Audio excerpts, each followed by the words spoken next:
वासुदेवाय। ओम नमो भगवते वासुदेवाय। ओम नमो भगवते वासुदेवाय। ओम सुरभ्ये नमः। ओम सुरभ्ये नमः। ओम सुरभ्ये नमः।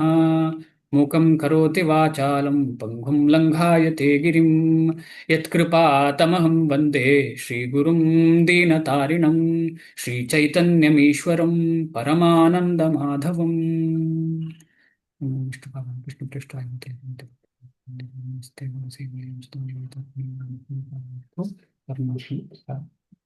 ಹರೇ ಕೃಷ್ಣ. ಎಲ್ರಿಗೂ ದಂಡವತ್ ಪ್ರಣಾಮ್. ನಿನ್ನೆ 25ನೇ ಶ್ಲೋಕದವರೆಗೆ ನಾವು ಡಿಸ್ಕಷನ್ ಮಾಡಿದ್ದೇವೆ. ಇವತ್ತು 26ನೇ ಶ್ಲೋಕ. ಯಾರಾದ್ರೂ ಶ್ಲೋಕ ಹೇಳಲಿಕ್ಕೆ ಇಷ್ಟಪಡ್ತೀರಾ? ಟ್ರೈ ಮಾಡಿ. ಯಾರಾದ್ರೂ ತಪ್ಪಾದ್ರೂ ತೊಂದರೆ ಇಲ್ಲ.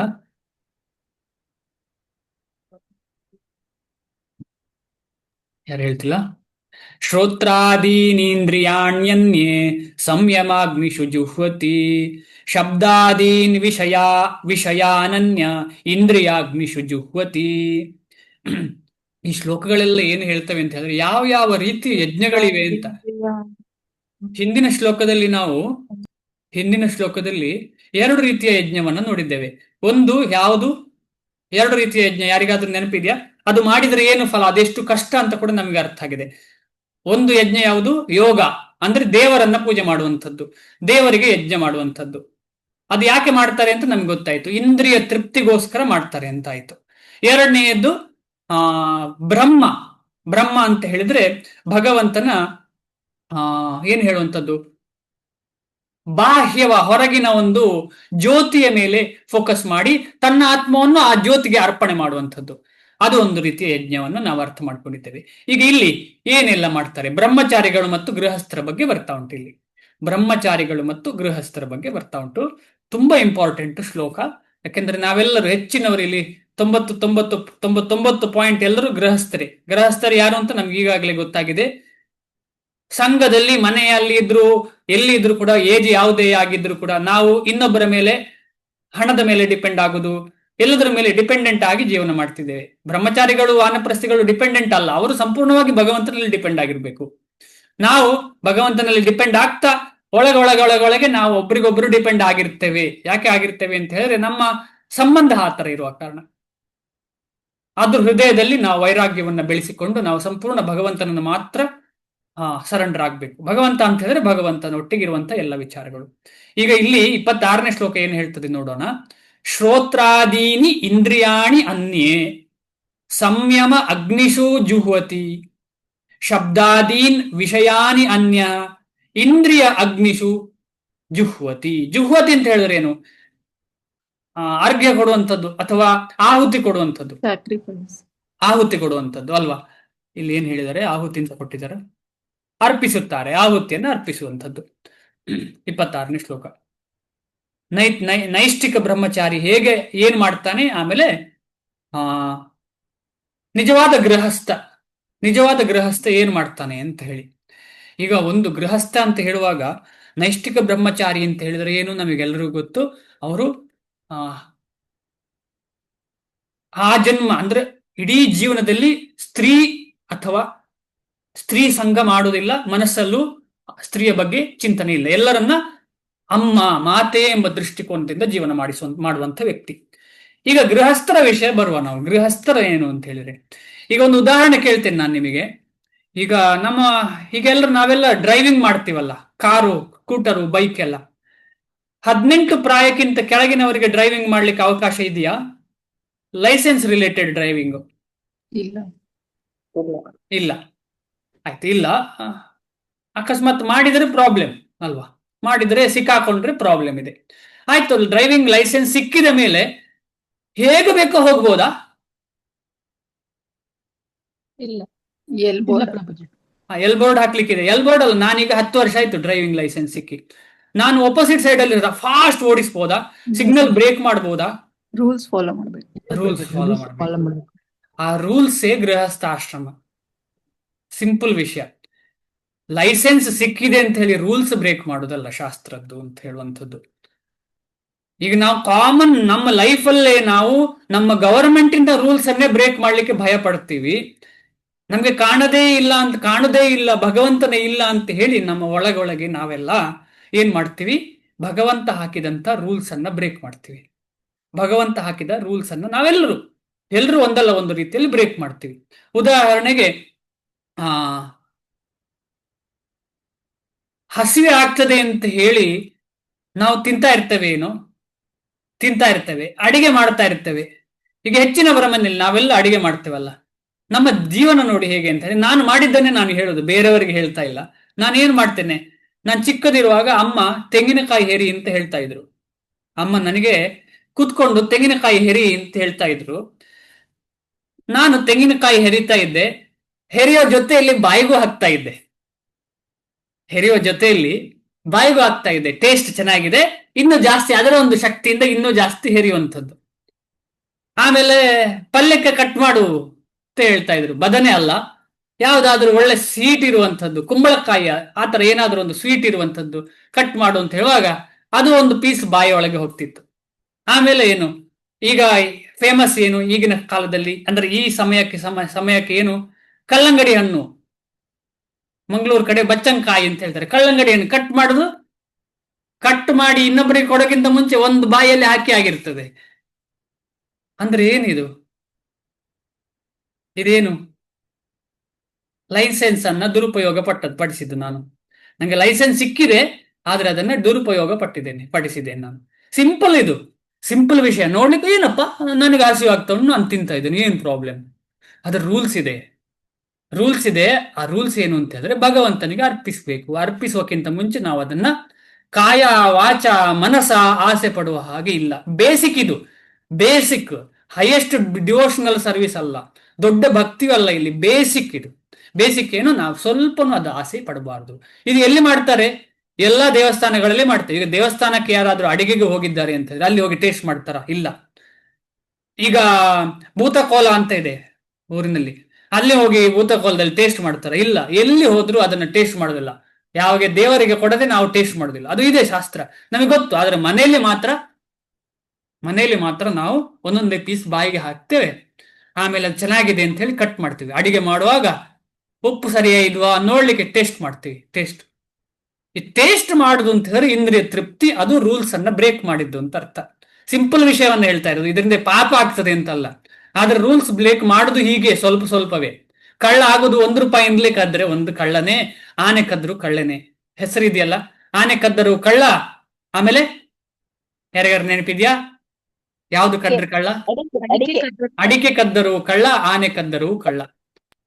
ಆದ ಕಾರಣ ನಾವು ಅಡಿಕೆಯಿಂದಲೇ ಕದಿಲಿಕ್ಕೆ ಶುರು ಮಾಡಿ ಈಗ ಆನೆ ಕದಿಲಿಕ್ಕೆ ಶುರು ಮಾಡಿದ್ದೇನೆ ನಾನೀಗ. ಈಗ ಕಂಟ್ರೋಲಿಗೆ ಬರ್ತಾ ಇಲ್ಲ. ಯಾಕಂದ್ರೆ ಆನೆ ಕದಿಯುವುದು ಯಾಕೆ? ಬಿಳಿಯ ದಂತ, ಅದಕ್ಕೆ ಎಷ್ಟು ಬೆಲೆ. ಆ ಬೆಲೆಯಿಂದಾಗಿ ನನಗೆ ಆ ಆಸೆ, ನನಗೆ ಅದನ್ನು ಕಂಟ್ರೋಲ್ ಮಾಡ್ಲಿಕ್ಕೆ ಆಗ್ತಿಲ್ಲ. ಯಾರು ನನಗೆ ಹೊಣೆ? ನಾನೇ ನನಗೆ ಹೊಣೆ. ಆದ ಕಾರಣ ನಾವು ಇದನ್ನ ಅರ್ಥ ಮಾಡಬೇಕು. ಗೃಹಸ್ಥಾಶ್ರಮ ಅಂತ ಹೇಳುವಾಗ ಏನು ಅಂತ ಹೇಳಿ, ಯಾಕೆ ಅದು ಹೇಳಿದೆ ಅಂತ ಹೇಳಿದ್ರೆ ಮುಂದೆ ಹೋಗುವಾಗ ಅನುವಾದ ಓದುವಾಗ ಅದು ಇನ್ನೂ ಚೆನ್ನಾಗಿ ನಮಗೆ ದೃಢ ಆಗ್ತದೆ. ಆಮೇಲೆ ಅದನ್ನು ಅರ್ಥ ಮಾಡ್ಲಿಕ್ಕೆ ನಮಗೆ ಸುಲಭ ಆಗ್ತದೆ. ಅನುವಾದ. ಶ್ರೀಲ ಪ್ರಭುಪಾದರಿಗೆ ಜಯವಾಗಲಿ. ಪರಿಶುದ್ಧ ಬ್ರಹ್ಮಚಾರಿಗಳಾದ ನಮ್ಮಲ್ಲಿ ಮಿಕ್ಕವರು ಅಂದ್ರೆ 32 ಜನರಲ್ಲಿ ಯಾರು ಇದ್ದಾರೆ ನನಗೆ ಗೊತ್ತಿಲ್ಲ ಬ್ರಹ್ಮಚಾರಿಗಳು. ನಾನು ಅನ್ಕೊಳ್ತೀನಿ ನಾವು ಯಾರು ಅಲ್ಲ, ಹೆಚ್ಚಿನವರು ಅಲ್ಲ ಅಂತ. ಆದ ಕಾರಣ ಆ ದೃಷ್ಟಿಕೋನದಿಂದ ಮಾತಾಡೋಣ. ಪರಿಶುದ್ಧ ಬ್ರಹ್ಮಚಾರಿಗಳಾದ ಕೆಲವರು ಶ್ರವಣ ಪ್ರಕ್ರಿಯೆಯನ್ನು ಮತ್ತು ಇಂದ್ರಿಯಗಳನ್ನು ಮನಸ್ಸಿನ ಸಂಯಮದ ಅಗ್ನಿಯಲ್ಲಿ ಅರ್ಪಿಸುತ್ತಾರೆ. ತುಂಬಾ ಇಂಪಾರ್ಟೆಂಟ್. ಚೈತನ್ಯ ಮಹಾಪ್ರಭುಗಳು ಹೇಳ್ತಾರೆ, ಗ್ರಾಮ್ಯ ವಾರ್ತ ನಶುನಿಬೆ. ಸುಮ್ಮನೆ ಕೃಷ್ಣನನ್ನ ಬಿಟ್ಟು ಬೇರೆ ಏನೆಲ್ಲ ಮಾತಾಡ್ತಾರಲ್ಲ ಅವರ ಬಗ್ಗೆ ಕೇಳಲೇಬಾರದು. ಅದು ಮುಖ್ಯವಾಗಿ ಬ್ರಹ್ಮಚಾರಿಗಳಿಗೆ, ನಮಗೂ ಕೂಡ. ಬ್ರಹ್ಮಚರ್ಯ ಅಂತಾರೆ ಒಳಗಿರುವಂಥದ್ದು, ಬರೀ ಹೊರನೋಟಕ್ಕೆ ಇರುವಂಥದ್ದು. ಆದ ಕಾರಣ ಗೃಹಸ್ಥ ಕೂಡ ಬ್ರಹ್ಮಚಾರಿ.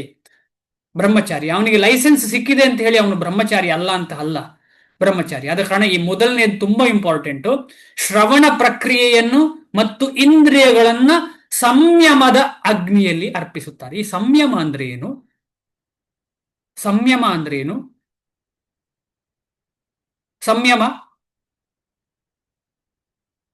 ತುಂಬಾ ಇಂಪಾರ್ಟೆಂಟ್ ಪದ. ತಾಳ್ಮೆ. ಓಕೆ. ಮೈಂಡ್ ಅಲ್ಲ, ಮನಸ್ಸಿನ ಸಂಯಮ.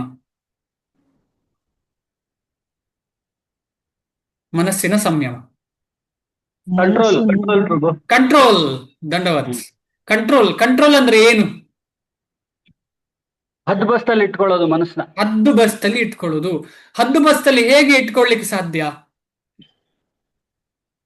ಅದೇ ಪ್ರಾಬ್ಲಮ್ ಪ್ರಭು. ಈಗ ನಮ್ಮ ಮನೆಯಲ್ಲಿ ನೀವೆಲ್ಲ ಮಕ್ಕಳಿರುವಾಗ ಮಕ್ಕಳಿರ್ತಾರೆ. ಮಕ್ಕಳು ಇರುವಾಗ ಆ ನಮ್ಮ ಎದುರು ಮಕ್ಕಳಿರುವಾಗ ಓದ್ತಾ ಇರ್ತಾರೆ ಚೆನ್ನಾಗಿ. ನಾವು ಓದ್ ತಕ್ಷಣ ಎಲ್ಲಿಗಾದ್ರೂ ಅವ್ರು ಇಂಟರ್ನೆಟ್ ನೋಡ್ತಾ ಇರ್ತಾರೆ. ಹೌದಾ? ಹೌದಲ್ವಾ? ಖಂಡಿತ ಅಲ್ಲ. ಆದ ಕಾರಣ ಅವರಿಗೆ ಕಂಟ್ರೋಲ್ ಮಾಡ್ಲಿಕ್ಕೆ ಆಗ್ತಿಲ್ಲ, ಅದೇ ರೀತಿಯಲ್ಲಿ ನಮಗೆ ಕಂಟ್ರೋಲ್ ಮಾಡ್ಲಿಕ್ಕೆ ಆಗುದಿಲ್ಲ. ಆದ ಕಾರಣ ನಾವು ಯಾರದ್ದೋ ಅಂಡರ್ ಬರುವಾಗ ಕಂಟ್ರೋಲ್ ಆಗ್ತದೆ. ಆ ಅಂಡರ್ ಯಾರು? ಗುರು. ಮೇನ್ ಭಗವಂತ. ಅಂದ್ರೆ ಭಗವಂತನ ಅನುಚರರು, ಅವರ ಕೆಳಗೆ ಬಂದವರು ಯಾರೇ ಆಗಿರ್ಲಿ, ಗುರುಗಳಾಗಿರ್ಬೋದು ಎಲ್ಲರೂ. ಆದ ಕಾರಣ ನಾವು ಗುರುಗಳಿಗೆ ಅಥವಾ ಭಗವಂತನ ಅನುಚರರಿಗೆ ಸಂಪೂರ್ಣವಾಗಿ ಸಮರ್ಪಣೆ ಮಾಡೋದು ಯಾವುದನ್ನ? ನಮ್ಮ ಇಂದ್ರಿಯಗಳನ್ನ ಮತ್ತು ಶ್ರವಣ ಪ್ರಕ್ರಿಯೆಯನ್ನು. ಅವರಿಂದ ಮಾತ್ರ ಕೇಳೋದು, ಸುಮ್ಮನೆ ಸಿಕ್ಕಿದವರಿಂದ ಕೇಳುವುದಿಲ್ಲ ಅಂತ ಹೇಳುವಂಥದ್ದು. ಯಾಕಂದ್ರೆ ಲೋಕ ಅಂತ ಹೇಳಿದ್ರೆ ಎಷ್ಟೋ ಶ್ರವಣ ಇದೆ. ಇಡೀ ಯಾರಲ್ಲಿ ಕೇಳಿದ್ರು ಎಲ್ಲರೂ ಹೇಳುವರೆ. ನಾನು ಹೇಳೋದು, ನೀವು ಹೇಳೋದು, ಅವ್ರು ಹೇಳೋದು, ಎಲ್ಲರೂ ಹೇಳುವರೆ. ಆದ್ರೆ ಎಲ್ಲಿಂದ ನಾವು ಕೇಳ್ತೇವೆ ಅಂತ ಹೇಳೋದು ತುಂಬಾ ಇಂಪಾರ್ಟೆಂಟ್. ಅದರ ಉದ್ದೇಶ ನನ್ನಿಂದ ಕೇಳಬೇಕು ಅಂತ ಖಂಡಿತ ಅಲ್ಲ. ಎಲ್ಲಿಂದ ಕೇಳ್ತೇವೆ ಅಂತ ನಾವು ಅಲ್ಲಿ ಇಲ್ಲಿ ಟ್ರಯಲ್ ಅಂಡ್ ಎರರ್ ಮಾಡಿ ಅರ್ಥ ಮಾಡ್ಕೊಂಡು ಇದೇ ನನ್ನ ಜೀವನ ಅಂತ ಹೇಳಿ ಒಬ್ಬರನ್ನ ಚೂಸ್ ಮಾಡಿಕೊಂಡು ಸಂಪೂರ್ಣವಾಗಿ ಫೋಕಸ್ ಮಾಡುವಂಥದ್ದು. ಅದಕ್ಕೆ ನಾವು ಗುಂಡಿ ತೆಗೆಯುವುದು ಬಗ್ಗೆ ಉದಾಹರಣೆ, ಬಾವಿ ತೆಗೆಯುವಾಗ ನಾವು ಅಲ್ಲಲ್ಲಿ ಗುಂಡಿ ತೋಡಿದ್ರೆ ನೀರು ಸಿಗ್ತದಿಲ್ವೋ ಸಂಶಯ ಇದೆ. ಆದ್ರೆ ಒಂದೇ ಕಡೆ ತೋಡಿದ್ರೆ ಸಾಧ್ಯತೆ ಜಾಸ್ತಿ ಇದೆ. ಪ್ರೊಬ್ಯಾಬಿಲಿಟಿ ಅಂತ ಹೇಳ್ತಾರೆ ಅದಕ್ಕೆ ಗಣಿತದಲ್ಲಿ. ಪ್ರೊಬ್ಯಾಬಿಲಿಟಿ ಜಾಸ್ತಿ ಒಂದೇ ಕಡೆ ನೀರು ತೆಗೆದ್ರೆ. ಅದೇ ರೀತಿಯಲ್ಲಿ ನಾವು ಟ್ರಯಲ್ ಅಂಡ್ ಎರರ್ ಮಾಡ್ಬೋದು, ಆದ್ರೆ ಇಡೀ ಲೈಫೇ ಟ್ರಯಲ್ ಅಂಡ್ ಎರರ್ ಆಗಬಾರ್ದು. ನನಗೊಬ್ರು ಹೇಳಿದ್ರು, ನನಗೆ ಎಲ್ಲರೂ ಇಷ್ಟ, ಎಲ್ಲ ಪರಂಪರೆಯೂ ಇಷ್ಟ, ನನಗೆ ಅಲ್ಲಿ ಹೋಗ್ತೇನೆ ಅದು ಇಷ್ಟ ಒಳ್ಳೇದೇಯ, ಆದ್ರೆ ಎಲ್ಲಿ ಸ್ಟಿಕ್ ಆಗಿದ್ದೀರಿ ಅಂತ ಹೇಳೋದು ಕೂಡ ಇಂಪಾರ್ಟೆಂಟ್. ಎಲ್ಲಿ ನೀವು ಸ್ಥಿತರಾಗಿದ್ದೀರಿ, ಯಾವ ಪರಂಪರೆಯಲ್ಲಿ ಸ್ಥಿತರಾಗಿದ್ದೀರಿ, ಯಾವ ಪರಂಪರೆ ಆದ್ರೂ ತೊಂದರೆ ಇಲ್ಲ, ಆದ್ರೆ ಎಲ್ಲಿ ಸ್ಥಿತರಾಗಿದ್ದೀರಿ. ನಂಗೆ ಇವತ್ತು ಆ ಪರಂಪರೆಗೆ ಹೋಗ್ತೇನೆ, ನಾಳೆ ಆ ಪರಂಪರೆಗೆ ಹೋಗ್ತೇನೆ, ನಾಳ್ದು ಈ ಪರಂಪರೆ ಹೋಗ್ತೇನೆ, ಎಲ್ಲಿ ಸ್ಥಿತರಾಗಿದ್ದೇನೆ? ಎಲ್ಲೂ ಇಲ್ಲ. ಆಗ ಏನಾಗ್ತದೆ, ಇಡೀ ಜೀವನ ಟ್ರಯಲ್ ಲೈಫ್. ಅದರಿಂದ ಏನಾಗುತ್ತೆ, ಪುನಃ ಟ್ರಯಲ್ ತಗೊಳ್ಳಿಕ್ಕೆ ಬರಬೇಕಾಗತ್ತೆ. ಆದ ಕಾರಣ ನಾವೆಲ್ಲರೂ ಈ ಶ್ರವಣ ಪ್ರಕ್ರಿಯೆಯನ್ನ, ಇಂದ್ರಿಯಗಳನ್ನ ಎಲ್ಲಿ ಕೊಡಬೇಕು? ಭಗವಂತನಿಗೆ ಕೊಡಬೇಕು. ಅದೇ ಇಲ್ಲಿ ಉದ್ದೇಶ. ಆಮೇಲೆ ಗೃಹಸ್ಥ, ನಿಯಮಬದ್ಧನಾಗಿಲ್ಲದ ಗೃಹಸ್ಥನನ್ನು ಗೃಹ ಮೇಧಿ ಅಂತ ಹೇಳ್ತಾರೆ. ಗೃಹ ಮೇಧಿ ಅಂತ ಹೇಳಿದ್ರೆ ಏನು? ಈಗ ನಮ್ಮೂರಲ್ಲೆಲ್ಲ ಎಲ್ಲ ಕಡೆ ಹಸು ಯಾರು ಸಾಕ್ತೇವೆ ಅವ್ರೇನ್ ಮಾಡ್ತಾರೆ, ಹಸುವನ್ನ ಒಂದು ಗೂಟಕ್ಕೆ ಕಟ್ಟಿ ಬಿಟ್ಟಿರ್ತಾರೆ. ಅದು ಎಲ್ಲಿ ತಿರುಗಾಡುತ್ತೆ? ಆ ಗೂಟದ ಸುತ್ತಳತೆ ಎಷ್ಟಿದೆ, ಆ ಪ್ರದಕ್ಷಿಣಾಕಾರವಾಗಿ ಎಷ್ಟು ಸುತ್ತ, ಅದಕ್ಕಿಂತ ಜಾಸ್ತಿ ಆ ಕಡೆ ಈ ಕಡೆ ಹೋಗ್ಲಿಕ್ಕೆ ಸಾಧ್ಯ ಇಲ್ಲ, ಹೊರಗಡೆ ಹೋಗ್ಲಿಕ್ಕೆ ಸಾಧ್ಯ ಇಲ್ಲ. ಅದು ಗೃಹ ಮೇಧಿ ಅಂದ್ರೆ ಹಾಗೇನೆ. ಗೃಹ ಮೇಧಿ ಅಂತ ಹೇಳಿದ್ರೆ ನಾನು ನನ್ನ ರಕ್ತ ಸಂಬಂಧಿಗಳು ಅಂತ ಹೇಳಿ ಅದ್ರ ಹಿಂದೆಯೇ ಓಡಾಡುತ್ತಾ ಇರುವಂಥದ್ದು. ಬೇರೆ ಯಾರು ಜೀವವೇ ಅಲ್ಲಪ್ಪ, ಬೇರೆ ಯಾರಿಗೂ ನನ್ನ ಹಾಗೆ ಶಕ್ತಿಯೇ ಇಲ್ಲ, ನನ್ನದು ನನ್ನ ಫ್ಯಾಮಿಲಿ ಅಂತೇಳಿ ತಿರುಗಾಡ್ತಾ ಇರೋದು. ಇದ್ರ ಗೃಹ ಮೇಧಿಯ ಲಕ್ಷಣ. ಅವನ ಸುಖಕ್ಕೋಸ್ಕರವೇ ಜೀವನವನ್ನ ಮುಡಿಪವಾಗಿಟ್ಟುವರಂಥದ್ದು. ನನ್ನ ಮಗ ದೊಡ್ಡವನಾದ ಮೇಲೆ ಇಂಜಿನಿಯರ್ ಆಗ್ಬೇಕು, ಇದು ಹಿಂದೆ ಇರಲಿಲ್ಲ, ಹೀಗೆ ಈಗಿನ ಕಾಲದಲ್ಲಿ ನಡೀತಾ ಇರುವಂಥದ್ದು. ದೊಡ್ಡವನಾದ್ಮೇಲೆ ಇಂಜಿನಿಯರ್ ಆಗ್ಬೇಕು, ಮಗಳು ಡಾಕ್ಟರ್ ಆಗ್ಬೇಕು, ಅಥವಾ ಏನೋ ಒಂದು ಕನಸು. ಇದೇ ಹೆಚ್ಚು ಚಾಲ್ತಿಯಲ್ಲಿರುವ ಕಾರಣ ಈ ಎರಡು ಹೆಸರೇ ಎಲ್ಲರೂ ಚಾಲ್ತಿಯಲ್ಲಿ ಇರುವಂಥದ್ದು. ಹಾಗೆ ಹೇಳಿ ಅದು ಒಳ್ಳೇದಲ್ಲ ಅಂತಲ್ಲ, ಖಂಡಿತವಾಗಿ ಡಾಕ್ಟರ್ ಆಗ್ಬಹುದು, ಇಂಜಿನಿಯರ್ ಆಗ್ಬಹುದು, ಏನೂ ಆಗ್ಬಹುದು. ಆದ್ರೆ ಅಪ್ಪ ಅಮ್ಮ ಮಕ್ಕಳಿರುವಾಗಿನಲೇ ಇದೇ ಆಗ್ಬೇಕು ಅಂತ ಹೇಳಿ ಗೂಟ ಕಟ್ಟಿರ್ತಾರೆ ಅವರು. ಯಾಕೆ ಹೀಗೆ ಆಯ್ತು ಲೋಕ? ಇಲ್ಲ ಅಂದ್ರೆ ನನ್ನ ಕಾಲದಲ್ಲಿ ಎಲ್ಲ ಏನು ಅಪ್ಪ ಅಮ್ಮನಿಗೆ ಏನು ಪ್ಲಾನಿಂಗ್ ಏನಿಲ್ಲ, ಚೆನ್ನಾಗಿ ಓದು ಅಂತ ಹೇಳ್ತಿದ್ರು ಅಷ್ಟೇ. ಚೆನ್ನಾಗಿ ಓದಿದ್ಯಾ, ಓದು ಅಷ್ಟೇ. ಆಮೇಲೆ ನಮಗೆ ಇಂಡಿಪೆಂಡೆನ್ಸ್ ಕೊಡ್ತಿದ್ರು. ಈಗಿನ ಕಾಲದಲ್ಲಿ ಆ ಇಂಡಿಪೆಂಡೆನ್ಸ್ ತುಂಬಾ ಕಮ್ಮಿಯಾಗಿ ಫೋರ್ಸ್ ಜಾಸ್ತಿ ಆಗಿಬಿಟ್ಟಿದೆ. ಆ ರೀತಿಯ ಫೋರ್ಸ್ ಒಳ್ಳೇದೇ ಅಲ್ಲ. ಇದು ಯಾಕೆ ಹೀಗೆ ಹೇಳಿದೆ ಅಂತ ಹೇಳಿದ್ರೆ, ನಾವು ಗೃಹಸ್ಥರು ಗೃಹ ಮೇಧಿಗಳಾಗಿದ್ದೇವೆ. ಮಕ್ಕಳ ಮೇಲೆ ಜಾಸ್ತಿ ವ್ಯಾಮೋಹ, ಪತ್ನಿಯ ಮೇಲೆ, ಗಂಡನ ಮೇಲೆ ಜಾಸ್ತಿ ವ್ಯಾಮೋಹ, ಫ್ರೆಂಡ್ಶಿಪ್ ಮೇಲೆ ಜಾಸ್ತಿ ವ್ಯಾಮೋಹ. ಆದ್ರೆ ಇವರು ಯಾರು ನಮಗೆ ಹೆಲ್ಪ್ ಮಾಡೋದಿಲ್ಲ, ಹಾಗೆ ಅಂತ ಹೇಳಿ ಅವರಿಂದ ದೂರ ಹೋಗೋ ಉದ್ದೇಶ ಅಲ್ಲ ಇಲ್ಲಿ ಮಾತಾಡ್ತಿರುವಂಥದ್ದು. ಅವರಿಗೂ ನನಗೂ ಒಳಿತಾದಂತಹ ಕೃಷ್ಣ ಪ್ರೇಮವನ್ನ ಕೊಡ್ಲಿಕ್ಕೆ ನಾವು ಪ್ರಯತ್ನ, ಅವರಿಗೂ ನಮಿಗೂ ಒಳಿತಾಗುವಂತಹ ಕೃಷ್ಣ ಪ್ರೇಮವನ್ನ ಕೊಡ್ಲಿಕ್ಕೆ. ಎಲ್ಲರ ಹತ್ರ ಕೃಷ್ಣ ಪ್ರೇಮ ಇದೆ, ನಾವೇನು ಕೊಡೋ ಅಗತ್ಯ ಇಲ್ಲ. ಆದ್ರೆ ನಾವು ಅದಕ್ಕೆ ಪೋಸ್ಟ್ ಮ್ಯಾನ್ ಆಗಿ ಕೆಲಸ ಮಾಡಬೇಕು, ಪೋಸ್ಟ್ ಮ್ಯಾನ್ ಅಷ್ಟೇ. ನಿಯಮಬದ್ಧ ನಿಯಮಕ್ಕೆ ಬದ್ಧರಾಗಿದ್ದು. ಗೃಹಸ್ಥರಾದ ಇತರರು ಇಂದ್ರಿಯ ವಿಷಯಗಳನ್ನು ಇಂದ್ರಿಯ ಅಗ್ನಿಯಲ್ಲಿ ಅರ್ಪಿಸುತ್ತಾರೆ. ನೋಡಿ ಎಷ್ಟು ಇಂಪಾರ್ಟೆಂಟ್. ಇಂದ್ರಿಯ ವಿಷಯಗಳನ್ನು ಅಂದ್ರೇನು? ಇಂದ್ರಿಯ ವಿಷಯಗಳನ್ನು ಅಂದ್ರೇನು? ಕಾಮ, ಕ್ರೋಧ, ಮೋಹ. ರುಚಿ ಎಲ್ಲ. ಹ ಕಣ್ಣಿಗೆ ಯಾವುದು ವಿಷಯ? ನೋಟ, ಕಣ್ಣಿಗೆ ನೋಟ ವಿಷಯ, ರುಚಿ, ಕಿವಿಗೆ ಕೇಳುವುದು ವಿಷಯ, ನಾಲಿಗೆಗೆ ರುಚಿ ವಿಷಯ. ಈ ರೀತಿಯಲ್ಲಿ ಎಲ್ಲ ನಿಮಗೆ ಅರ್ಥ ಆಯ್ತು. ಈಗ ಚರ್ಮಕ್ಕೆ ಯಾರಾದ್ರೂ ಮುಟ್ಟುದು, ತಂಪಾದ ಗಾಳಿ ಎಲ್ಲ ವಿಷಯ. ಎಷ್ಟು ಖುಷಿ, ಗಾಳಿ ಚೆನ್ನಾಗಿದೆ ಅಂತ ಹೇಳುದು ವಿಷಯ. ಬಿಸಿಲಿರುವಾಗ ಒಂದು ತಂಪು ಗಾಳಿ, ಎಷ್ಟು ಖುಷಿ ಆಯ್ತು ಬಿಸಿಲಿರುವಾಗ. ಚಳಿ ಇರುವಾಗ ಸ್ವಲ್ಪ ಬಿಸಿ ಸಿಕ್ಕಿದ್ರೆ ಎಷ್ಟು ಖುಷಿ ಆಯ್ತು. ಈ ರೀತಿಯ ವಿಷಯವನ್ನ ಇಂದ್ರಿಯ ಅಗ್ನಿಯಲ್ಲಿ ಸಮರ್ಪಿಸಬೇಕು. ಎಲ್ಲಿಯೇ ಇರಲಿ ನಾವು ಭಕ್ತಿಯನ್ನ ಬಿಡಬಾರದು. ಯಾವುದೇ ಸಂಬಂಧ, ಯಾವುದೇ ಪ್ರಾಬ್ಲಮ್ ಏನೇ ಬಂದ್ರೂ ಕೂಡ ಹರೇ ಕೃಷ್ಣ ಮಹಾಮಂತ್ರ ಜಪ, ಸತತವಾಗಿ ಭಗವಂತನ ಚಿಂತನೆಯನ್ನು ಯಾವತ್ತೂ ಬಿಡಬಾರದು. ಯಾವುದೇ ಸ್ಟ್ರಗಲ್ ಇರಲಿ ಲೈಫಲ್ಲಿ, ಯಾವುದೇ ಸ್ಟ್ರಗಲ್ ಇರಲಿ. ನಮಗೆ ನಾಳೆ ಪ್ರಸಾದ ಸಿಗುದಿಲ್ಲ ಅಂತ ಮಾತಾಜಿ ಹೇಳಿದ ರೀತಿಯಲ್ಲೇ ಆಗ್ಲಿ, ಆದ್ರೆ ಹರೇ ಕೃಷ್ಣ ಆಗ್ಲಿ ಅಂತಲ್ಲ, ಆದ್ರೆ ಅಕಸ್ಮಾತ್ ಆಗ್ಬಾರ್ದು, ಆದ್ರೆ ನಾವು ಹರೇ ಕೃಷ್ಣ ಮಹಾಮಂತ್ರವನ್ನು ಮಾತ್ರ ಬಿಡಲೇಬಾರದು. ಅದಲ್ಲದೆ ನಾವು ಭಗವಂತನ ಬಗ್ಗೆ ಓದ್ಕೊಳ್ಳೋದು, ನೋಡ್ಕೊಳ್ಳೋದು, ಚಿಂತನೆ ಮಾಡೋದನ್ನ ಬಿಡಬಾರ್ದು. ಕೆಲವೊಂದು ವಿಚಾರದಲ್ಲಿ ನಾವೆಲ್ಲರೂ ಡಿಪೆಂಡೆಂಟ್ ಆಗಿದ್ದೇವೆ. ಆದರೆ ಕೃಷ್ಣ ಮನಸ್ಸು ಮಾಡಿದರೆ ಆ ಡಿಪೆಂಡೆನ್ಸಿಯಿಂದ ಖಂಡಿತವಾಗಿ ಹೊರಗೆ ತೆಗೆದುಕೊಂಡು ಬರಬಲ್ಲ. ಆದ ಕಾರಣ ನಾವು ಎಷ್ಟು ಡಿಗ್ರಿ ಸರೆಂಡರ್ ಆಗಿದ್ದೇವೆ ಅಷ್ಟೇ ಡಿಗ್ರಿ ಭಗವಂತ ನಮಗೆ ರೆಸಿಪ್ರಿಕೇಟ್ ಮಾಡ್ತಾರೆ. ಡಿಗ್ರಿ ಏನ್ ಹೇಳುದು? ಪ್ರತಿಶತ ಅಲ್ಲ, ಎಷ್ಟು ಪ್ರತಿಶತ ನಾವು ಭಗವಂತನ ಕಡೆಗೆ ಹೋಗ್ತೇವೆ ಅಷ್ಟೇ ಅದರ ಎಷ್ಟೋ ಪಾಲು ನಮಗೆ ಭಗವಂತ ಸುಲಭ ಮಾಡ್ತಾನೆ ಮಾರ್ಗವನ್ನ ನಾವು ಭಗವಂತನ ಕಡೆಗೆ ಹೋಗ್ಲಿಕ್ಕೆ. ಅದ ಕಾರಣ ಟೆಸ್ಟ್ ಇಲ್ಲೇ ಇದೆ, ನಾನು ಹೇಗೆ ಅಂತ ಹೇಳಿ ನಮಗೆ ಗೊತ್ತಾಗ್ತದೆ. ಕಂಪೇರ್ ಮಾಡುವ ಅಗತ್ಯ ಇಲ್ಲ. ನನಗೆ ಭಗವಂತನಲ್ಲಿ ಪ್ರೀತಿ ಬರ್ತಾ ಇಲ್ಲ ಅಂದ್ರೆ ಯಾಕೆ ಅಂತಂದ್ರೆ ಅಲ್ಲೇ ಟೆಸ್ಟ್. ನಾವು ಎಷ್ಟು ಹೋಗ್ತಾ ಇದ್ದೇವೆ? ನಾವು ಹೋಗ್ತಾನೆ ಇಲ್ಲ ಅಂತ ಅರ್ಥ, ಭಾವಾರ್ಥ. ಬದುಕಿನ 4 ವಿಭಾಗಗಳಾದ ಬ್ರಹ್ಮಚರ್ಯ ಆಶ್ರಮ, ವಾನಪ್ರಸ್ಥ ಆಶ್ರಮ ಮತ್ತು ಸನ್ಯಾಸಾಶ್ರಮಗಳ ಉದ್ದೇಶವು ಎಲ್ಲರೂ ಪರಿಪೂರ್ಣ ಯೋಗಿಗಳಾಗಬೇಕೆಂಬುದೇ ಆಗಿದೆ. ಎಲ್ಲರೂ ಪರಿಪೂರ್ಣ ಯೋಗಿಗಳು. ಯೋಗಿ ಅಂತ ಹೇಳಿದ್ರೆ ಏನು ಅರ್ಥ? ಯೋಗ ಅಥವಾ ಯೋಗಿ ಅಂದ್ರೆ ಏನು ಅರ್ಥ? ಯೋಗ ಅಥವಾ ಯೋಗಿ ಅಂದ್ರೆ ಏನರ್ಥ? ಬೇಗ್ರೆ ಹೇಳಿ. ಭಗವಂತನೊಡನೆ ಸಂಬಂಧ. ಭಗವಂತನೊಡನೆ ಸಂಬಂಧ ಬೇರೆ ಯಾವ ರೀತಿಯಲ್ಲಿ ಆಗಿರ್ಬೋದು. ಅದರಲ್ಲಿ ಭಕ್ತಿ ಯೋಗಿ ಪ್ರೇಮ ಸಂಬಂಧ ಇರುತ್ತೆ ಭಗವಂತನೊಟ್ಟಿಗೆ, ಆಯ್ತಾ? ಅದು ಹೈಯೆಸ್ಟ್ ಲೆವೆಲ್. ಪ್ರೇಮ ರೀತಿಯಲ್ಲಿ ಸಂಬಂಧ ಇರುತ್ತೆ, ಭಗವಂತನೊಟ್ಟಿಗೆ ನೇರ ಸಂಬಂಧ ಇರುತ್ತೆ. ಅವನು ನಿಜವಾದ ಯೋಗಿ, ಹೈಯೆಸ್ಟ್ ಯೋಗಿ. ಅಂದ್ರೆ ಯುಜ್ಯತೆ ಅನೇನ ಇತಿ ಯೋಗ ಅಂತ ಹೇಳ್ತಾರೆ. ಯುಜ್ಯತೆ ಅಂದ್ರೆ ಪರಮಾತ್ಮ ಆತ್ಮನೊಡನೆ ಸಂಬಂಧವನ್ನ ಕೂಡ ಯೋಗ ಅಂತ ಹೇಳ್ತಾರೆ. ಭಗವಂತ ಅಥವಾ ಬ್ರಹ್ಮನ್ ಅಥವಾ ಪರಮಾತ್ಮ ಇದೆಲ್ಲರ ಜೊತೆ ಸಂಬಂಧವನ್ನ ಯೋಗ ಅಂತಲೇ ಹೇಳುವಂಥದ್ದು. ಅದಕ್ಕೋಸ್ಕರ ಕರ್ಮಯೋಗ, ಜ್ಞಾನ ಯೋಗ, ಅಷ್ಟಾಂಗ ಯೋಗ ಅಂತ ಎಲ್ಲ ಇವೆ.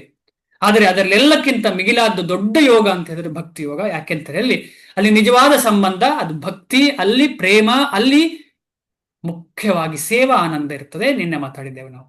ಅಂತಹ ಯೋಗಿ ಆಗ್ಬೇಕು ಅಂತ ಯಾವುದೋ ಒಂದು ಯೋಗಿ, ಯಾಕಂದ್ರೆ ಬ್ರಹ್ಮಚಾರ್ಯ, ವಾನಪ್ರಸ್ಥ ಮತ್ತು ಸನ್ಯಾಸಾಶ್ರಮ, ಗೃಹಸ್ಥಾಶ್ರಮ ಇದು ಎಲ್ಲದರಲ್ಲೂ ಇದೆ. ಯಾವುದರಲ್ಲಿ ಜ್ಞಾನ ಮಾರ್ಗ, ಕರ್ಮ ಮಾರ್ಗ, ಅಷ್ಟಾಂಗ ಮಾರ್ಗ ಎಲ್ಲದರಲ್ಲೂ ಇದೆ. ಆದ ಕಾರಣ ಅವರವರು ಯಾರ್ಯಾವ ಮಾರ್ಗವನ್ನ ಉಪಯೋಗಿಸ್ತಾ ಇದ್ದಾರೆ ಸಾಧನೆಗೆ, ಅವರೆಲ್ಲರನ್ನ ಆ ರೀತಿಯ ಯೋಗಿ ಆಗ್ಬೇಕು ಅಂತ ಪ್ರಯತ್ನ ಪಡ್ತಾರೆ. ಭಕ್ತಿ ಯೋಗಿ ಎಲ್ಲರನ್ನ ಭಗವಂತನ ಕಡೆಗೆ ಬರಬೇಕು ಅಂತ ಹೇಳುವ ಯೋಚನೆಯಲ್ಲಿ, ಆಮೇಲೆ ಭಗವಂತನ ಸೇವೆ ಎಲ್ಲರೂ ಮಾಡಬೇಕು ಅಂತ ಹೇಳುವ ಭಾವನೆಯಲ್ಲಿ ಇರ್ತಾರೆ. ಮನುಷ್ಯ ಜನ್ಮದ ಉದ್ದೇಶ ಪ್ರಾಣಿಗಳಂತೆ ಇಂದ್ರಿಯ ಭೋಗವಲ್ಲ. ಆದುದರಿಂದ ಮನುಷ್ಯನು ಆಧ್ಯಾತ್ಮಿಕ ಜೀವನದಲ್ಲಿ ಪರಿಪೂರ್ಣನಾಗುವಂತೆ 4 ಆಶ್ರಮಗಳನ್ನು ಏರ್ಪಡಿಸಿದೆ. ಯಾರು ಏರ್ಪಡಿಸಿದ್ದು? ಶ್ಲೋಕ ಕಂಪ್ಲೀಟ್ ಆಗಿದೆ, ಅದಕ್ಕೆ ಕೇಳ್ತಾ ಇದ್ದೇನೆ. ಯಾರು ಏರ್ಪಡಿಸಿದ್ದು ಈ 4 ಆಶ್ರಮಗಳನ್ನ? ಭಗವಂತ, ಕೃಷ್ಣ ಭಗವಂತ. ಏನು ಶುವರ್ ಉಂಟಾ ನಿಮಗೆ? ವೇದಗಳು, ವರ್ಣಾಶ್ರಮ ಅದ್ಯಾವುದೋ ಇದೆ ಅಲ್ಲ, ಭಗವದ್ಗೀತೆಯಲ್ಲಿ ಎಲ್ಲಿದೆ ಆಶ್ರಮ ಅಂತ ಹೇಳಿ? ವರ್ಣಾಶ್ರಮವನ್ನ ನಾನೇ ಮಯಾ ಸೃಷ್ಟಿ ವರ್ಣಾಶ್ರಮ ಆಶ್ರಮ ಅಂತ ಇದೆ ಅಲ್ಲಿ? ವರ್ಣಾಶ್ರಮ ಎಲ್ಲಿದೆ? ಆಶ್ರಮ ಅಂತ ಇಲ್ಲ ಅಲ್ಲಿ. ಚಾತುರ್ವರ್ಣ್ಯಂ ಮಯಾ ಸೃಷ್ಟಂ. ಚಾತುರ್ವರ್ಣಂ ಮಯಾ ಸೃಷ್ಟಿ. ಗುಣಕರ್ಮ ವಿಭಾಗಶಃ ಅಲ್ವಾ? ಅಲ್ಲಿ ಇಲ್ಲ, ಆದ್ರೆ ಶ್ರೀಮದ್ ಭಾಗವತಮಲ್ಲಿ ರೆಫರೆನ್ಸ್ ಇದೆ. ಶ್ರೀಮದ್ ಭಾಗವತಮದಲ್ಲಿ ಏನಿದೆ ಹೇಳಿದೆ? ವರ್ಣಾಶ್ರಮ ಆಚಾರವತ ಪುರುಷೇಣ ಪರಪ್ಪುಮಾನ್ ವಿಷ್ಣುರಾರಾಧ್ಯತೆ ಪಂಥ ನಾನ್ಯತ್ ತತ್ತೋಷ ಕಾರಣೈ. ಭಗವಂತನನ್ನ ಪ್ರೀತಿ ಅಥವಾ ಭಗವಂತನನ್ನ ಸ್ಯಾಟಿಸ್ಫೈ ಮಾಡ್ಲಿಕ್ಕೆ, ಭಗವಂತನಿಗೆ ತೃಪ್ತಿ ಕೊಡ್ಲಿಕ್ಕೆ ವರ್ಣಾಶ್ರಮ ಫಾಲೋ ಮಾಡದಿದ್ರೆ ಸಾಧ್ಯವೇ ಇಲ್ಲ ಅಂತ ಹೇಳಿದ್ದಾರೆ ಅಲ್ಲಿ. ವರ್ಣಾಶ್ರಮ ಆಚಾರವತ, ವರ್ಣಾಶ್ರಮವನ್ನು ಯಾರು ಆಚರಿಸಿದ್ದಾರೋ ಆಗ ಭಗವಂತನಿಗೆ ತೃಪ್ತಿ ಆಗ್ತದೆ ಅಂತ ಹೇಳಿ. ನಾವು ಯಾರು ವರ್ಣಾಶ್ರಮವನ್ನ ಆಚರಣೆ ಮಾಡ್ತಿಲ್ಲ, ಆದ್ರೆ ಭಗವಂತನ ನೇರ ಭಕ್ತಿಯನ್ನ ಮಾಡ್ಲಿಕ್ಕೆ ಪ್ರಯತ್ನ ಪಡ್ತಿದ್ದೇವೆ. ಆದ ಕಾರಣ ನ್ಯಾಚುರಲ್ ಆಗಿ ನಾವು ಭಗವಂತನನ್ನ ಪ್ರೀತಿ ಮಾಡ್ಲಿಕ್ಕೆ ಪ್ರಯತ್ನ ಪಡ್ತೇವೆ, ಭಗವಂತನಿಗೆ ಸಂತೋಷ ಆಗುತ್ತೆ. ಒಬ್ಬ ಯೋಗ್ಯ ಗುರುವಿನ ಮಾರ್ಗದರ್ಶನದಲ್ಲಿರುವ ಬ್ರಹ್ಮಚಾರಿಗಳು ಇಂದ್ರಿಯ ಸುಖದಿಂದ ದೂರವಾಗಿದ್ದು ಮನಸ್ಸನ್ನು ನಿಯಂತ್ರಣದಲ್ಲಿ ಇಟ್ಟುಕೊಳ್ಳುತ್ತಾರೆ. ಇಂದ್ರಿಯ ಸುಖದಿಂದ ದೂರವಾಗಿದ್ದು ಮನಸ್ಸನ್ನು ನಿಯಂತ್ರಣದಲ್ಲಿ ಇಟ್ಟುಕೊಂಡಿರುತ್ತಾರೆ. ಬ್ರಹ್ಮಚಾರಿಯು ಕೃಷ್ಣ ಪ್ರಜ್ಞೆಗೆ ಸಂಬಂಧಿಸಿದ ಮಾತುಗಳನ್ನು ಮಾತ್ರ ಕೇಳುತ್ತಾನೆ. ಗೃಹಸ್ಥನಿಗೆ ಹಾಗೆ ಆಗುದಿಲ್ಲ. ಯಾಕೆಂತಂದ್ರೆ ಅವನು ಬೇರೆ ಏನೋ ಕೆಲಸ ಮಾಡ್ಬೇಕು. ಈಗ ಉದಾಹರಣೆಗೆ ನಾವು ಎಲ್ಲೋ ಒಂದು ಕಂಪನಿಯಲ್ಲಿ ಕೆಲಸ ಮಾಡ್ತಿದ್ದೇವೆ, ಅಲ್ಲಿ 4-5 ಜನ ಭಕ್ತಿ ಇಲ್ಲದವರು ಬರ್ತಾರೆ, ಅಂದ್ರೆ ಕೃಷ್ಣನ ಬಗ್ಗೆ ಗೊತ್ತಿಲ್ಲದವರು ಬರ್ತಾರೆ. ಅವ್ರು ಏನ್ ಮಾತಾಡ್ತಾರೆ ಅದನ್ನ ನಾವು ಕೇಳ್ಬೇಕು. ಆಗುದಿಲ್ಲ ಅಂತ ಹೇಳಿ ಬರ್ಲಿಕ್ಕೆ ಆಗ್ತದಾ? ಇಲ್ಲ. ಆಮೇಲೆ ಯಾರೋ ಪಾರ್ಟಿಗೆ ಕರೆದಿರ್ತಾರೆ, ಏನ್ ಮಾಡೋದು? ಹೋಗ್ಲೇಬೇಕಾಗತ್ತೆ, ಇಲ್ಲಾಂದ್ರೆ ಕೆಲಸ ಎಂದು ತೆಗೆದು ಹಾಕ್ತಾರೆ. ಇದೇ ನಿಟ್ಟಿನಲ್ಲಿ ನಮಗೆ ಒಂದ್ಸಲ ಹೀಗೆ ಆಗಿದೆ. ಏನಾಗಿದೆ? ಕೊರೋನಾ ಬಂದಿರುವಾಗ ಹಾಕ್ಲೇಬೇಕು. ಏನು ಅಂತ ಗೊತ್ತಾಯ್ತಲ್ಲ ನಿಮಗೆ? ಏನ್ ಹಾಕ್ಬೇಕು? ಹಾಕ್ಲಿಲ್ಲ ಅಂದ್ರೆ ಆಫೀಸಿಗೆ ಬಿಡುದಿಲ್ಲ. ಏನ್ ಹಾಕ್ಬೇಕು? Vaccine, mask. ವ್ಯಾಕ್ಸಿನ್ ಹಾಕ್ಬೇಕಲ್ಲ, ತರಬೇಕು ಸರ್ಟಿಫಿಕೇಟ್ ವ್ಯಾಕ್ಸಿನ್ ಹಾಕಿದ್ದು, ಇಲ್ಲ ಇದ್ರೆ ನಿಮ್ಮನ್ನು ಒಳಗೆ ಬಿಡುದಿಲ್ಲ ಅಂತ ಹೇಳ್ತಾ ಇದ್ರು. ಆದ್ರೆ ಎಷ್ಟೋ ವ್ಯಕ್ತಿಗಳಿಗೆ ಆಸೆ ಇರ್ಲಿಲ್ಲ ಅದು ಹಾಕುವಂಥದ್ದು. ಅದರಲ್ಲೂ ಕೆಲವು ಭಕ್ತರು ಹಾಕಿಕೊಂಡಿಲ್ಲ. ಯಾಕೆ ಹಾಕಿಕೊಂಡಿಲ್ಲ ಅಂದ್ರೆ ಅದರಲ್ಲಿ ಏನಿತ್ತು ಅದರಲ್ಲಿ? ಭಕ್ತ ಎಷ್ಟರ ಮಟ್ಟಿಗೆ ಯೋಚನೆ ಮಾಡ್ತಾನೆ, ಮಾಡ್ತಾನೆ. ಏನಿತ್ತು ಅದರಲ್ಲಿ? ವೈರಸ್ ಇರುತ್ತಲ್ಲ. Virus correct. ಅದರಲ್ಲಿ vaccine ಪ್ರಾಣಿಜನ್ಯವಾದ್ದು ಏನೋ ಇತ್ತು. ಅದರಲ್ಲಿ ಕೂಡ ತಾಯಿ ಹಂದಿ ಇರ್ಬೋದು, ಅಥವಾ ಅದರದ್ದು ಏನ್ ಹೇಳ್ತಾರೆ, ಆ ಒಂದು ರಕ್ತದ ನೀರು ಅಂತ ಹೇಳ್ತಾರೆ. ಅದೇನೋ ನಂಗೆ ಎಕ್ಸಾಕ್ಟ್ ಗೊತ್ತಿಲ್ಲ. ಅದನ್ನ ಉಪಯೋಗಿಸ್ತಾರೆ. ಸೀರಮ್ ಅಲ್ವಾ? ಸೀರಮ್, ರಕ್ತದ ನೀರಲ್ವ ಅದು? ಸೀರಮ್. ಹಸುವಿನ ಚಿಕ್ಕ ಚಿಕ್ಕ ಕರುಗಳ ಈ ಸೀರಮ್ ಇತ್ತು. ಅದನ್ನು ಬಹಿರಂಗ ಕೂಡ ಪಡಿಸಿದ್ರು. ಅದನ್ನು ಕೇಳಿ ನಾನು ಬದುಕಿದ್ರೆ ಸಾಕು, ಎಷ್ಟೇ ಹಸುಗಳು ಸತ್ರು ತೊಂದರೆ ಇಲ್ಲ ಅಂತ ಚಿಂತನೆ ಮಾಡೋದಾ ನಾವು? ಇಲ್ಲ. ಈ ರೀತಿಯಲ್ಲಿ ತುಂಬಾ ವಿಚಾರಗಳಿದೆ. ಯಾಕೆ ಹೀಗೆ ಹೇಳಿದ್ದು ಅಂತ ಹೇಳಿದ್ರೆ, ಇದೆಲ್ಲ ತುಂಬಾ ಇಂಪಾರ್ಟೆಂಟ್. ಭಕ್ತನಾದವನಿಗೆ ಎಲ್ಲ ಇಂಪಾರ್ಟೆಂಟ್. ನಾನು ಭಕ್ತ, ನಾನು ಇಂಜೆಕ್ಷನ್ ಹಾಕಿ ದೇವರ ಸೇವೆ ಮಾಡ್ತೇನೆ, ಆಮೇಲೆ ಇವರೆಲ್ಲ ಸತ್ತ ಹಸುಗಳಿಗೆಲ್ಲ ದೇವರು ಸಿಗ್ತಾರೆ ಅಂತ ಹೇಳಿದ್ರೆ ಏನು ಇದು? ಅರ್ಥ ಇಲ್ಲ ಅಲ್ವಾ? ಅರ್ಥ ಇದೆ ಇದಕ್ಕೆ? ಅರ್ಥವೇ ಇಲ್ಲ. ಹಾಗೆ ಎಲ್ಲರೂ ಚಿಂತನೆ ಮಾಡಿದ್ರೆ ಹೇಗಾಗ್ತದೆ ಲೋಕ? ಆದ ಕಾರಣ ನಾವು ಕೃಷ್ಣ ಭಕ್ತಿಯಲ್ಲಿ ಸೀರಿಯಸ್ ಆಗುದು ಅಂತ ಹೇಳಿದ್ರೆ ಈ ವರ್ಣಾಶ್ರಮದಲ್ಲಿ ಕೂಡ ಸೀರಿಯಸ್ ಆಗ್ತೇವೆ ಅಂತ ಅರ್ಥ. ಒಬ್ಬ ಯೋಗ್ಯ ಗುರುವಿನ ಮಾರ್ಗದರ್ಶನದಲ್ಲಿರುವ ಬ್ರಹ್ಮಚಾರಿಗಳು ಇಂದ್ರಿಯ ಸುಖದಿಂದ ದೂರವಾಗಿದ್ದು ಮನಸ್ಸನ್ನು ನಿಯಂತ್ರಣದಲ್ಲಿ ಇಟ್ಟುಕೊಳ್ಳುತ್ತಾರೆ. ಬ್ರಹ್ಮಚಾರಿಯು ಕೃಷ್ಣ ಪ್ರಜ್ಞೆಗೆ ಸಂಬಂಧಿಸಿದ ಮಾತುಗಳನ್ನು ಮಾತ್ರ ಕೇಳುತ್ತಾನೆ. ತಿಳುವಳಿಕೆಗೆ ಮೂಲ ತತ್ವ ಶ್ರವಣ. ಅದರ ಬಗ್ಗೆ ನಾವು ಫಸ್ಟ್ ಇಂದಲೇ ಕೇಳ್ತಾ ಇದ್ದೇವೆ, ಶ್ರವಣದ ಮಹತ್ವ. ಅದಕ್ಕೊಂದು ಉದಾಹರಣೆ ಕೂಡ ಹೇಳಿದ್ದೇನೆ. ಆ ಉದಾಹರಣೆ ನಿಮ್ಗೆ ನೆನಪಿದೆಯಲ್ಲ? ವಿಕ್ರಮಾದಿತ್ಯನ ಉದಾಹರಣೆ ನೆನಪಿದ್ಯಾ? ಮರ್ತೋಗಿದ್ಯಾ? ವಿಕ್ರಮಾದಿತ್ಯ ಬೇತಾಳ ಕತೆ ನೆನಪಿದ್ಯಾ ಯಾರಿಗಾದ್ರೂ? ಹರೇ ಕೃಷ್ಣ ಪ್ರಭು. ಹೇಳಿ ಮತ್ತೆ. ಅದು ಕಿವಿಯಿಂದ ಹೋಗಿ ನಮ್ಮ ಹೃದಯಕ್ಕೆ ಮುಟ್ಬೇಕು ಅಂತ ಒಂದು ಬುರುಡೆಗೆ ಹೇಳಿದಾಗ ಅದು ಜ್ಞಾಪಕ ಇದೆ ಪ್ರಭು. ಓಕೆ, ಫುಲ್ ಯಾರಿಗಾದ್ರೂ ಗೊತ್ತಾ? ಸೌಭಾಗ್ಯ ಮಾತಾಜಿ ಹೇಳಿ. ಕತೆ ಕೇಳತ್ತಂತೆ ಕೇಳ್ಬಿಟ್ಟು ಲಾಸ್ಟ್ ಅಲ್ಲಿ ಊಟ ಮೊದಲು ಕೂತ್ಕೊಳ್ಳುತ್ತೆ ಪ್ರಭು.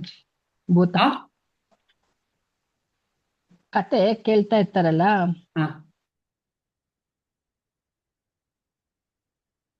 ಹೇಳಿ. ಇಲ್ಲ, ನೀವು ಬಂದಿರ್ಲಿಲ್ಲ ಅನ್ಕೊಳ್ತೀನಿ. ದಮಯಂತಿ ಮಾತಾಜಿ ನೆನಪಿದ್ಯಾ? ಇಲ್ಲ ಪ್ರಭು, ನಾನು ಆ ಕ್ಲಾಸ್ ಬಂದಿಲ್ಲ ಅನ್ಸುತ್ತೆ. ಓಕೆ, ಆದ್ರೆ ಕತೆ ಹೇಳ್ತೀನಿ. ಕತೆ ಗೊತ್ತಿಲ್ಲ ಪ್ರಭು ನಂಗೆ. ಒಮ್ಮೆ ಒಂದು ರಾಕ್ಷಸ ವಿಕ್ರಮಾದಿತ್ಯನ ರಾಜ ಸಂಸ್ಥಾನಕ್ಕೆ ಬಂದ್ರಂತೆ. ಬಂದು 3 ಬುರುಡೆಯನ್ನ ಎದುರು ಬಿಸಾಕಿದ ರಾಕ್ಷಸ, ತಲೆ ಬುರುಡೆ. ಹೌದು ಪ್ರಭುಜಿ, ಇದು ಕೇಳಿದ್ವಿ. 3 ಬುರುಡೆಯನ್ನ ಬಿಸಾಕಿ ಇದರಲ್ಲಿ ಒಂದು ಬುರುಡೆ ಸಿಲೆಕ್ಟ್ ಮಾಡು, 3 ದಿವಸ ಟೈಮ್ ಕೊಡ್ತೇನೆ ನಿನ್ನಿಗೆ, ಸರಿಯಾದ ಸಿಲೆಕ್ಟ್ ಮಾಡಿದ್ರೆ ನಿನ್ನನ್ನು ಬಿಡ್ತೇನೆ, ಇಲ್ಲದ್ರೆ ನಿನ್ನ ಇಡೀ ಎಲ್ಲರನ್ನ ತಿಂದು ಹಾಕ್ತೇನೆ ನಾನು ಅಂತ ಹೇಳಿ ಹೋದ. ರಾಜನಿಗೆ ನಡುಕ ಶುರು ಆಯ್ತು, ಏನ್ ಮಾಡೋದಪ್ಪ ಅಂತ ಹೇಳಿ. ಮಂತ್ರಿಯಲ್ಲಿ ಕೇಳಿದ ಏನಾದ್ರೂ ಮಾಡು ಅಂತ ಹೇಳಿ. ಮಂತ್ರಿ ಹೇಳಿದ ಆಯ್ತು ಅಂತ ಹೇಳಿ ಆ ಬುರುಡೆಗಳನ್ನೆಲ್ಲ ತಗೊಂಡು ಹೋದ. ಬೇರೆ ಎಲ್ಲರೂ ಪ್ರಯತ್ನ ಪಟ್ಟರು, ಯಾರಿಗೂ ಆಗಿಲ್ಲ ಡಿಸೈಡ್ ಮಾಡ್ಲಿಕ್ಕೆ. ಮಂತ್ರಿ ತಗೊಂಡು ಹೋದ ಆ ಬುರುಡೆಯನ್ನ. ಆಮೇಲೆ 3 ದಿವಸ ಆದ್ಮೇಲೆ ಆ ರಾಕ್ಷಸ ಬಂದ, ಮಂತ್ರಿ ಇದ್ದಾನೆ ಅಲ್ಲಿ. ಮಂತ್ರಿಗೆ ಡಿಸೈಡ್ ಮಾಡ್ಲಿಕ್ಕೆ ಆಗ್ಲಿಲ್ಲ. ಆ ರಾಜನಲ್ಲಿ ಹೇಳ್ತಾನೆ, ನನಗೇನು ಗೊತ್ತಾಗ್ತಿಲ್ಲ, ನಂಗೆ ಡಿಸೈಡ್ ಮಾಡ್ಲಿಕ್ಕೆ ಆಗ್ಲಿಲ್ಲ. ಅದು ಸುಮ್ಮನೆ ಭಯ ಪಡ್ಲಿಕ್ಕೆ. ಆಮೇಲೆ ಅವನೇ ಸಿಲೆಕ್ಟ್ ಮಾಡಿದ್ದು, ಅದ್ ನೋಡೋಣ ಹೇಗೆ ಅಂತೇಳಿ. ಆಗ ರಾಕ್ಷಸ ಬಂದ ಕೂಡ್ಲೆ ಕೇಳ್ತಾನೆ, ಸಿಲೆಕ್ಟ್ ಮಾಡಿದ್ಯಾ ಅಂತ ಹೇಳಿ. ರಾಜನಿಗೆ ಭಯ, ಯಾವ್ದನ್ನು ಮುಟ್ಟುದು ಅಂತ ಹೇಳಿ. ರಾಜ ಆ ಕಡೆ ನೋಡ್ತಾನೆ, ಈ ಕಡೆ ನೋಡ್ತಾನೆ, ಯಾರು ತಲೆ ಎತ್ತುತ್ತಾ ಇಲ್ಲ, ಎಲ್ಲ ತಲೆ ಬಗ್ಸಿದ್ದಾರೆ. ಮಂತ್ರಿ ಮಾತ್ರ ತಲೆ ಎತ್ತಿದ್ದಾನೆ. ಮಂತ್ರಿಲಿ ಕೇಳ್ತಾನೆ, ನನ್ನನ್ನು ಕಾಪಾಡಪ್ಪ ಅಂತ ಹೇಳಿ ಮನಸ್ಸಿನಲ್ಲಿ. ಆ ಮುಖದಲ್ಲೇ ನೋಡುವಾಗ ಅಯ್ಯೋ ಅಂತ ಅನ್ನಿಸ್ತಾ ರಾಜಮಂತ್ರಿಯೋ ಅಲ್ಲ ಮಂತ್ರಿ ರಾಜನೋ ಅಂತ ಸಂಶಯ ಆಗ್ತಾ ಇತ್ತು. ಆ ರೀತಿಯ ಒಂದು ಮನೋಭಾವ ಕಾಣ್ತಾ ಇತ್ತು ಅಲ್ಲಿ. ಪೆಚ್ಚು ಮೋರೆ ಹಾಕಿದ ರಾಜ ಕೇಳ್ತಾ ಇದ್ದಾನೆ. ಆಗ ಮಂತ್ರಿ ಹೇಳ್ತಾನೆ, ಒಂದು ಬುರುಡೆಯನ್ನು ತೋರಿಸ್ತಾನೆ. ಆ ಬುರುಡೆ ಟಚ್ ಮಾಡಿದ ತಕ್ಷಣ ರಾಕ್ಷಸ ವಾಪಸ್ ಹೋಗ್ತಾನೆ. ಅದೇನು ಅಂತ ಹೇಳಿ ಮಂತ್ರಿಯಲ್ಲಿ ಕೇಳುವಾಗ ಮಂತ್ರಿ ಹೇಳ್ತಾನೆ, ನಾನು ಒಂದು ಕೆಲಸ ಮಾಡಿದೆ. ನಾನು ಒಂದು ಉದ್ದದ ಪೈಪ್ ತಗೊಂಡೆ, ರಾಡ್ ತಗೊಂಡು ಕಿವಿಯಿಂದ ಹಾಕಿದೆ.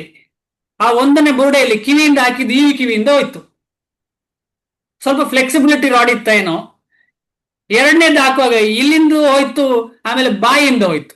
ಹೀಗೆ ಹಾಕಿದ್ದು ಬಾಯಿಂದ ಹೋಯ್ತು ಅಂತ ಹೇಳಿ.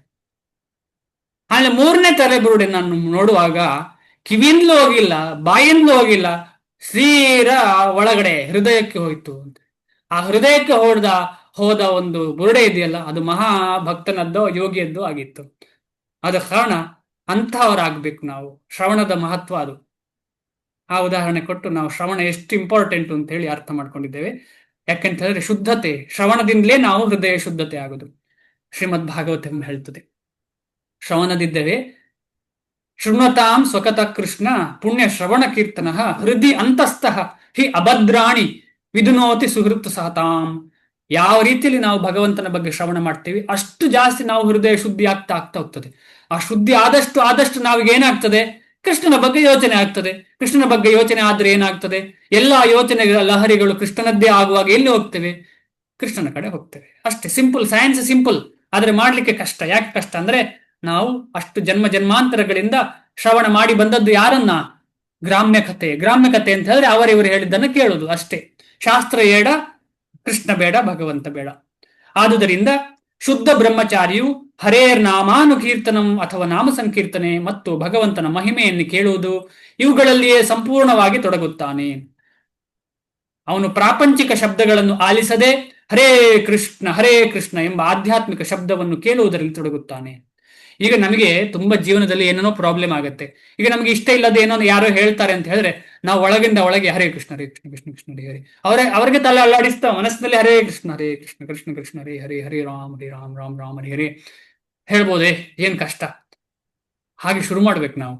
ಯಾರಾದ್ರೂ ಏನು ನಮಗೆ ಇಷ್ಟ ಇಲ್ಲದ್ದು ಹೇಳ್ತಿದ್ದಾರೆ, ಅಗತ್ಯ ಇಲ್ಲದ್ದು ಮಾತಾಡ್ತಿದ್ದಾರೆ, ಅಲ್ಲಿಂದ ಹೊರಗೂ ಬರುವಾಗಿಲ್ಲ, ಆದ್ರೆ ಅನಿವಾರ್ಯ ಮನಸ್ಸಿನ ಒಳಗೆ ಹರೇ ಕೃಷ್ಣ ಮಹಾಮಂತ್ರ ಹೇಳ್ತಾ ಹೇಳ್ಬೇಕು. ಗೃಹಸ್ಥರಿಗೆ ಇಂದ್ರಿಯ ಸುಖಕ್ಕಾಗಿ ಸ್ವಲ್ಪ ಅವಕಾಶವನ್ನು ನೀಡಲಾಗಿದೆ. ನೇರವಾಗಿ ದಾರಿಯಲ್ಲಿ ಹೋಗ್ಲಿಕ್ಕೆ ಮಾತ್ರ. ಬೆಂಗಳೂರಿನ ಹಾಗೆ ಫುಟ್ಪಾತ್ ಅಲ್ಲಿ ಹೋಗುದಲ್ಲ, ಟ್ರಾಫಿಕ್ ಇದೆ ಅಂತ ಹೇಳಿ ನಾವೆಲ್ಲ ಮಾಡ್ತೇವಲ್ಲ. ಬೆಂಗಳೂರಿನಲ್ಲಿ ಕಾರಲ್ಲ, ಬೈಕ್ ಇರುವವರು ಫುಟ್ಪಾತ್ ಅಲ್ಲಿ ಹೋಗುದು, ಫುಟ್ಪಾತ್ ಅಲ್ಲಿ ಆಮೇಲೆ ಸೊಂಟ ನೋವು ಮಾಡಿಕೊಂಡು ಕಷ್ಟಪಡುವಂಥದ್ದು. ಅವರು ಇದನ್ನು ಸಂಯಮದಿಂದ ಬಳಸಿಕೊಳ್ಳುತ್ತಾರೆ. ಎಲ್ಲೆಲ್ಲಿ ಸಿಗ್ನಲ್ ಇದೆ ಅಲ್ಲಲ್ಲಿ ನಿಲ್ಲಿಸ್ತಾರೆ. ಕಾಮ ಜೀವನ, ಮದ್ಯಪಾನ ಮತ್ತು ಮಾಂಸಾಹಾರ ಸೇವನೆ ಇವು ಮನುಷ್ಯನ ಸಮಾಜದ ಸಾಮಾನ್ಯ ಪ್ರವೃತ್ತಿಗಳು. ಎಲ್ಲ ಸಿಗ್ನಲ್ಗಳು, ರೆಡ್ ಸಿಗ್ನಲ್ಗಳು. ಕಾಮ ಜೀವನ, ಮದ್ಯಪಾನ, ಮಾಂಸಾಹಾರ ಇವರೆಲ್ಲ ರೆಡ್ ಸಿಗ್ನಲ್ಗಳು. ನಿಲ್ಲೇಬೇಕು, ನಿಂತು ಆ ಸಿಗ್ನಲ್ ಕ್ಲಿಯರ್ ಆಗುವವರೆಗೆ ನಿಂತು ಅದು ಡಿಸ್ಟರ್ಬ್ ಮಾಡಬಾರ್ದು ನಮಗೆ. ಅದನ್ನು ನಾವು ಉಲ್ಲಂಘಿಸಿ ಮುಂದೆ ಹೋದ್ರೆ ಏನಾಗ್ತದೆ, ಆ ದಿವಸ ಏನಾಗುದಿಲ್ಲ, ಆಕ್ಸಿಡೆಂಟ್ ಆಗೋ ಸಾಧ್ಯತೆ ಇರ್ತದೆ. ಆಗ್ಲಿಲ್ಲ ಅಂತ ಇಟ್ಟುಕೊಳ್ಳುವ, ಮತ್ತೆ ಪೋಸ್ಟ್ ಅಲ್ಲಿ ಬರ್ತದೆ ನೀನ್ ಇಷ್ಟು ಕಟ್ಟಪ್ಪ ಅಂತ ಹೇಳಿ. ಪೋಸ್ಟ್ ಅಲ್ಲಿ ಬರ್ತದೆ ಇಷ್ಟು ಕಟ್ಟಪ್ಪ. ಅದು ಯಾವಾಗ? ಸಾಯುವಾಗಿರ್ಬೋದು, ನೆಕ್ಸ್ಟ್ ಜನ್ಮದಲ್ಲಿ ಇರ್ಬೋದು, 10 ದಿವಸ ಆಗಿ ಇರ್ಬೋದು. ಆದ ಕಾರಣ ನಮ್ಗೆ ಗೊತ್ತಿಲ್ಲ ಯಾವಾಗ ಅಂತ. ಯಾಕಂತ ಹೇಳಿದ್ರೆ ಪೊಲೀಸ್ ಯಾವಾಗ ಹಿಡಿತಾರೆ ನಮ್ಗೆ ಗೊತ್ತಿಲ್ಲ. ಆದರೆ ಸಂಯಮಶೀಲನಾದ ಗೃಹಸ್ಥನು ಕಾಮ ಜೀವನ ಮತ್ತು ಇತರ ಇಂದ್ರಿಯ ಸುಖದಲ್ಲಿ ನಿಯಂತ್ರಣವಿಲ್ಲದೆ ತೊಡಗುವುದಿಲ್ಲ. ನಿಯಂತ್ರಿತ ಕಾಮ ಜೀವನಕ್ಕೆ ಮದುವೆಯೇ ಮಾರ್ಗ. ಆದುದರಿಂದಲೇ ಧಾರ್ಮಿಕ ತತ್ವಗಳನ್ನು ಆಧರಿಸಿದ ವಿವಾಹವು ಎಲ್ಲ ನಾಗರಿಕ ಸಮಾಜಗಳಲ್ಲಿ ಒಪ್ಪಿಗೆಯಾಗಿದೆ. ಎಲ್ಲ ನಾಗರಿಕ ಸಮಾಜ, ನಾಗರಿಕ ಮತ್ತು ಅನಾಗರಿಕ ಎರಡು ಇದೆ ಸಮಾಜ. ಅದ ಕಾರಣ ನಾಗರಿಕ ಸಮಾಜದಲ್ಲಿ ಮದುವೆ ಅಂತ ಹೇಳುವಂಥದ್ದು, ವಿವಾಹ ಅಂತ ಹೇಳುವುದು ಎಲ್ಲರೂ ಸಹಮತದಿಂದ ಒಪ್ಪುವ ಒಂದು ಕಾರ್ಯ. ಇಂತಹ ನಿಯಂತ್ರಿತವಾದ ಅನಾಸಕ್ತ ಕಾಮ ಜೀವನವು ಒಂದು ಬಗೆಯ ಯಜ್ಞವೇ. ನಿಯಂತ್ರಿತವಾದ ಅನಾಸಕ್ತ ಅಂತ ಹೇಳುವ ಪದ ತುಂಬಾ ಇಂಪಾರ್ಟೆಂಟು. ಆಸಕ್ತ ಮತ್ತು ಅನಾಸಕ್ತ. ಇಲ್ಲಿ ಗೃಹಮೇಧಿ ಆಸಕ್ತನಾಗಿರ್ತಾನೆ, ಭಕ್ತ ಮದುವೆ ಆಗಿದ್ರು ಕೂಡ ಅನಾಸಕ್ತನಾಗಿರ್ತಾನೆ. ಕೃಷ್ಣ ಪ್ರಜ್ಞೆ ಬೆಳೆಸಕ್ಕೋಸ್ಕರ ಗಂಡ ಹೆಂಡತಿ ಅಥವಾ ಮಕ್ಕಳು ಎಲ್ಲರೂ ಸೇರಿ ಭಗವಂತನ ಪೂಜೆ ಮಾಡುವುದೇ ಉದ್ದೇಶ ಆಗಿತ್ತು. ಇದು ನಮ್ಮ ಆಚಾರ್ಯರು ತೋರಿಸಿಕೊಟ್ಟ ಮಾರ್ಗ. ಏಕೆಂದರೆ ಸಂಯಮಶೀಲನಾದ ಗೃಹಸ್ಥನು ತನ್ನ ಇಂದ್ರಿಯ ಸುಖದ ಸಾಮಾನ್ಯ ಬಯಕೆಯನ್ನು ಉನ್ನತವಾದ ಆಧ್ಯಾತ್ಮಿಕ ಬದುಕಿಗಾಗಿ ತ್ಯಾಗ ಮಾಡುತ್ತಾನೆ. ಇದೇ ನಿಜವಾದ ತ್ಯಾಗ. ಈ ತ್ಯಾಗ ಮಾಡಲಿಕ್ಕೆ ನಾವು ಪ್ರಯತ್ನ ಪಡಬೇಕು. ಅಯ್ಯೋ, ನಾನೆಷ್ಟು ಕಷ್ಟಪಟ್ಟು ಈ ಮಗುವನ್ನು ಬೆಳೆಸಿದೆ, ಅದು ತ್ಯಾಗ ಅಂತ ನಾವು ಅನ್ಕೊಂಡ್ರೆ ಅದು ತ್ಯಾಗ ಅಲ್ಲ, ಅದು ಇಂದ್ರಿಯ ಸುಖ. ಅದರ ಹಿಂದೆ ಏನೋ ಒಂದು ಉದ್ದೇಶ ಇತ್ತು. ನಾವು ಯಾವಾಗ ಭಗವಂತನಿಗೆ ಮಾಡುದು ಅದನ್ನೇ ತ್ಯಾಗ ಅಂತ ಹೇಳುವಂಥದ್ದು, ಬೇರೆ ಯಾವುದು ತ್ಯಾಗ ಅಲ್ಲ. ಯಾವತ್ತು ಭಗವಂತನಿಗೆ ಮಾಡುವುದನ್ನ ತ್ಯಾಗ ಅಂತಾರೆ, ಬೇರೆ ಎಲ್ಲವೂ ಇಂದ್ರಿಯ ಸುಖ. ಇಲ್ಲಿಗೆ ನಿಲ್ಸೋಣ. ತುಂಬಾ ಅದ್ಭುತವಾದ ಶ್ಲೋಕ ಇದು. ಯಾಕಂದ್ರೆ ಇದೆಲ್ಲ ಪ್ರಾಕ್ಟಿಕಲ್ ಟಿಪ್ಸ್. ಈಗ ಪ್ರಾಕ್ಟಿಕಲ್ ಹೇಳಿ ಅಂತ ನಾವು ಕೇಳ್ತೇವಲ್ಲ ಎಲ್ಲರ ಹತ್ರ. ಇದೆಲ್ಲ ಪ್ರಾಕ್ಟಿಕಲ್ ಟಿಪ್ಸ್. ನಾವು ಹೇಗೆ ಜೀವನದಲ್ಲಿ ಭಗವದ್ಗೀತೆಯ ವಿಚಾರವನ್ನು ಅಳವಡಿಸಿಕೊಂಡು ಭಗವಂತನ ಪ್ರೇಮದವರೆಗೆ ಹೋಗಬಹುದು ಅಂತ ಹೇಳುವುದಕ್ಕೆ